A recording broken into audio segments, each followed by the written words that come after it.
Questions for Thomas? Hey, Thomas, how'd you stay motivated through these injuries? What kept you going? Just knowing what I can do when I'm healthy, knowing how I have an impact and how successful I believe I can be. I don't know. I feel like I have a pretty strong mindset, pretty strong-willed. I don't think that I could be broken. I can go through these injuries 3 more times. I'm not going to fold. I wouldn't take anything back the way it's been done because I think I'm stronger and better for it. Was there any person or anyone that you could really lean on during that period? Anybody that really helped you? Definitely my dad. I mean, my dad's always been my rock. Me and him have always been really close. He's more of a friend than my dad. Me and him have always been extremely close, and I could really go to him for anything. You seem like you have a mindset, and this is a compliment, to go 150 miles an hour. Is it tough during that process to hold yourself back at points when they're saying 2, or how you balance that, I guess, on your rehab? Oh, absolutely. Yeah, sometimes, I love doing the things that other people hated because I knew the benefits that would come to it, I guess. I don't know how to say it, but I'm extremely hard on myself, probably my worst critic. And that's really sometimes I have to hold myself back is because that's what'll hurt me is when I'm too hard on myself and I'll let one mistake or one thing turn into 2. So I think that's one thing I've definitely grown at and gotten much better at is just being able to kind of calm myself down and just say, kind of what's next play. What are your expectations for yourself now going forward? My expectations haven't changed at all. I think I can be, the Mackey Award winner. I think I can be the best tight end in all of college football. I think I can be a first-round pick, second-round pick. It's just I've had a few setbacks, and the saying is one setback is just set up for a major comeback, and that's kind of how I look at it. I don't think it's changed the destination. It's just changed, a little bit of the timing. What is this offseason like? The off season? Yeah. It's been great. I love it. Competing, everyone's working. Everyone's working as a team. We have a great camaraderie as a team. I feel like the whole team's grown mentally, physically. Obviously, I feel like what I believe is that winter conditioning isn't really to get you in shape. I feel like it's more of a mental thing because everyone's going to go on spring break in a week, and you could lose everything you've gained in 1 week, really, if you're not really keep working at it. So I feel like it's more of a mental thing. Obviously, it's physical too, but I think it's definitely more of a mental thing than physical. It's been great, though. What have you thought of the new coaching staff and the way they approached the winter conditioning? This competition that they came up with, what did you think of that, and why did you like it? I thought it was awesome for a few reasons. One is, you got to earn the respect of the coaches, and everyone can talk and everyone can say how great they are and why they're a leader, but really the true leaders will emerge from these competitions and from the work that they're having us do because it was not easy. I tell you that right now. There were some times when I was second guessing myself, it was tough. Sometimes I wouldn't see nothing but white. So it was pretty crazy, but it was extremely fun. I loved it. Loved competing, and I thought it was a great way for the coaches to kind of see, who's who and, who's really like the line in the room. Thomas, when you first heard about Marcus Satterfield, South Carolina tape, what was it like watching that specifically, and how maybe do you think you can transition yourself to what Marcus wants to do? Yeah, so right when he got hired, the first thing I had to do, I turned on the tape. They have a tight end, Jaheim Bell. They have Austin Stogner, Atkins. And really, I can see myself in all 3 of those positions. Austin Stogner is more, obviously he's a receiving tight end, but he's definitely more of a, blocking tight end where they have Jaheim Bell, he's a receiving tight end. He can line up with the running back. They'll do fun plays with him, reverses, screens.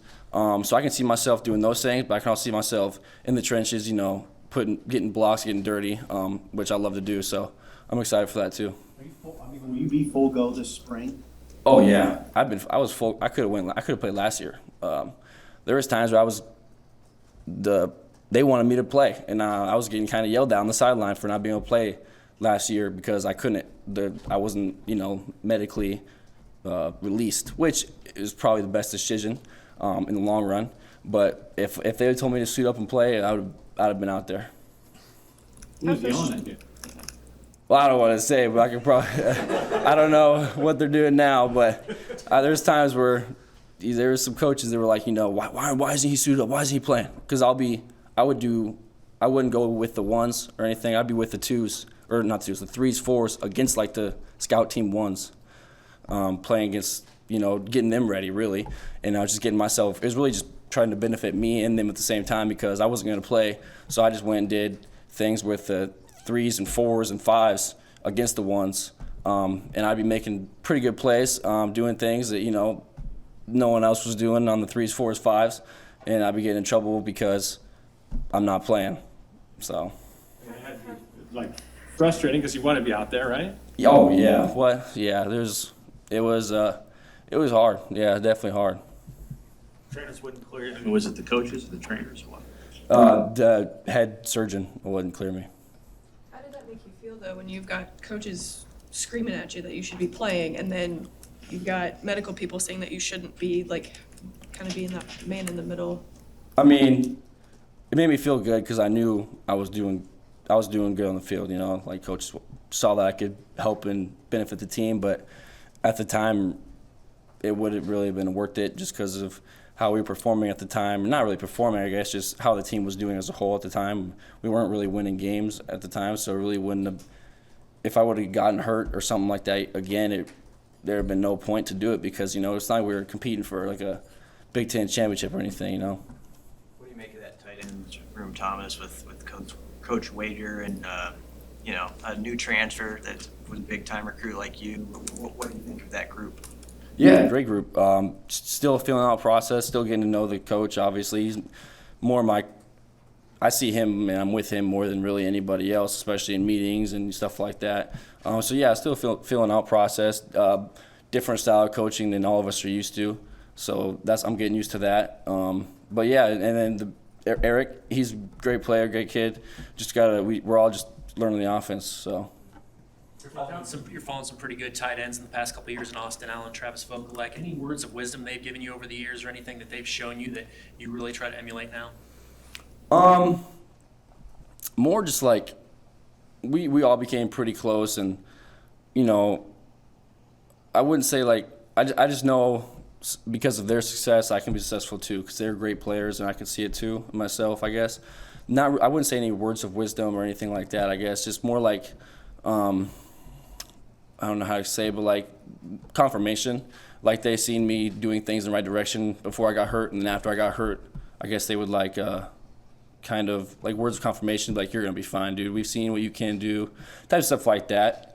But we're all totally different. I mean, you saw Travis; he balled out in the NFL Combine. I can't wait to see what he can do at the next level. Hey, Thomas, give us an idea of what how that point breakdown works in this offseason. How much was physical and how much was going to athletic events and community service and all that? Was it 50-50 or a little more? And how does that help translate to success on the football field?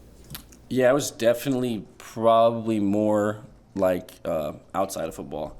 We had like one competition really every Friday, and the winners obviously got the most points. I don't really know, 'cause every time it was a little different. They tallied it up. But the first week we lost. We were losing. We were the worst team by far. And after that, I was extremely upset. They called my name. They said Fidone last place. And I was like, okay, that's not happening again. Got in the group chat. I was like, everyone needs to blah blah blah, do this, do that. And then the next few weeks we were winning. So the community service part's huge. And then like study hall.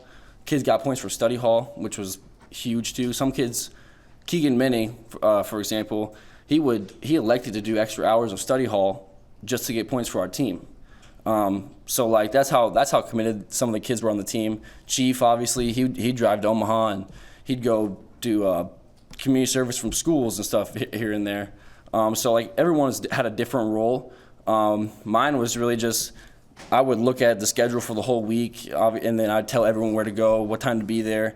And Coach Foley, who was the pretty much head point counter, he said that it's never been this far of a part of a point spread. It's always been pretty close, and he'd give away some gimmies at the end, for teams to kind of catch up. And he said that our team just kind of killed it, so it was pretty awesome, and it wouldn't have been possible without these guys. So Why did Coach Rule say that this approach was so important to him? Like, why is it important for you guys to go to other sporting events and be out in the community? I think just to show, I don't know the exact answer to that, but I would say just to, kind of show how committed we are, not only to ourselves, but to the whole community. We got new guys, that don't really know the Husker tradition, how dedicated and committed these Husker fans are, and I think it's important for them to see, kind of what they're getting themselves into. Because, one day the biggest fan will be your biggest hater. You make one play and they hate you, and the next day they love you. So it's really just, I think it's huge just for people to get out there and be with the community and also see the fans and meet with everybody and see how much people look up to you and have those conversations with those kids that, one day they might never forget. So I think that might be a big reason, but I don't know the exact answer. Nuts and bolts question, how many people on your team? Well, we've had a few quit, but probably 100 and... Oh, no, I mean on your team, your women. Oh, okay. I was going to say, I don't there's 12. 12, including me and I think the coach. Might be 11. Sorry about that. No, it's okay. It's all good, man. Can you sense how just amped up guys are with a fresh start for everybody? With a new staff and this feeling like whatever happened in the past is in the past. Oh, yeah. It's always great until it isn't. And I say that because, your coach might have loved you and played you because he loved you, not because you were amazing, you know what I mean? Some kids is that, and some kids it isn't. Now they got a chance to prove themselves, and you've kind of seen it. And I don't want to name names, but you've seen kids that, haven't had the brightest light shine on them, but they worked their butts off, and coaches are noticing it, and they're giving them, I guess, what they deserve, what they haven't had before. So it's great. I love it. What was late November, December like for you as you're watching, okay, who's going to be the coach and sort of, thinking about? Yeah, that was crazy. There were so many speculations out there. I didn't know who we were going to get. It was crazy though, because it's just, you don't really know what to expect, to be honest. So I don't really, it's been a while ago, but I remember it was crazy. Did you ever consider leaving, or did you say, you know what, I'm a Nebraska guy, no matter who the coach is? You always have those thoughts. I mean, I'm not gonna lie. Yeah, I've definitely considered it before, because I lost my coach, Coach Beckton, who, in my opinion, is the best in the country. The dude was insane. He was so detailed. From if you had a step just an inch off or 6 inches off, he'd see it and he'd fix it. And yeah, but I feel like that's with anybody. And then once you get to see this new staff and see how they work and what they're doing, it changes you. So, Thomas, route running, route releases. Do you work with any receivers to help you do that, or how is route running and releases and being kind of like a pass catching tight end? How important is that to you? Oh yeah, I don't really work with anybody, honestly. No, I just watch a lot of YouTube. You can find a lot of good stuff on YouTube, a lot of great coaching tips, and the rule, it takes 5,000 hours to master one thing. I haven't mastered nothing, but I feel like I've gotten pretty good at a lot of things. Just working on them, just one thing at a time. But no, I feel like I'm extremely comfortable with being a route running, catching receiver. I'm the heaviest I've been, and I'm almost the fastest I've ever been right now. So I feel extremely comfortable. I'm excited. With the way you're listed at 235, do you care saying? I'm not 235. Do you care? What is it? Oh, I'm 255 right now. I was 265 over winter break. I was 265 at home. Home cooked meals got me up there. But no, now I'm like 250. But before mat drills, I was solid 255, 257. So I feel really good. Anything else for Thomas? Hey, Thomas, how cool was it to see the success that Max had this year Oh, yeah. at TCU, and then all the notoriety that Council Bluffs and Lewis Central got? It was awesome. I love that kid. Me and him has had some fun times together.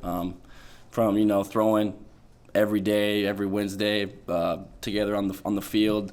We got pretty close. We used to hang out on the weekends, do some fun things. He deserves every bit of success that comes his way. That kid has had a story as well, and I feel like we have similar mindsets as to there's not going to be anything that deters us from what we believe is our destination. So yeah, it was pretty awesome to see him be successful and continue to be successful, and I think he will be. I know he will be at the next level. Thomas, for all you've been through your time in Nebraska, what does being a captain on a winter conditioning team in a leadership position mean to you? It means a lot, to be honest with you, because I didn't know I was going to be a captain. I mean, they came in here and they had captains picked out. How they did it, I don't know, but I believe there's some reason to pick these guys as captains. And me being a captain, I thought that I had to show them they picked a great captain and show them why I'm going to be the best captain on the team of captains that they picked. And I believe I did that in my team winning. Now, obviously, it wasn't just because of me that we won, but I believe I had a big part in that. And, I think that I definitely proved to them, what they picked and why they picked me is good. And I owned up to it, I guess, or I worked up to it. Okay. Thanks. All right. Thank you. Thank you.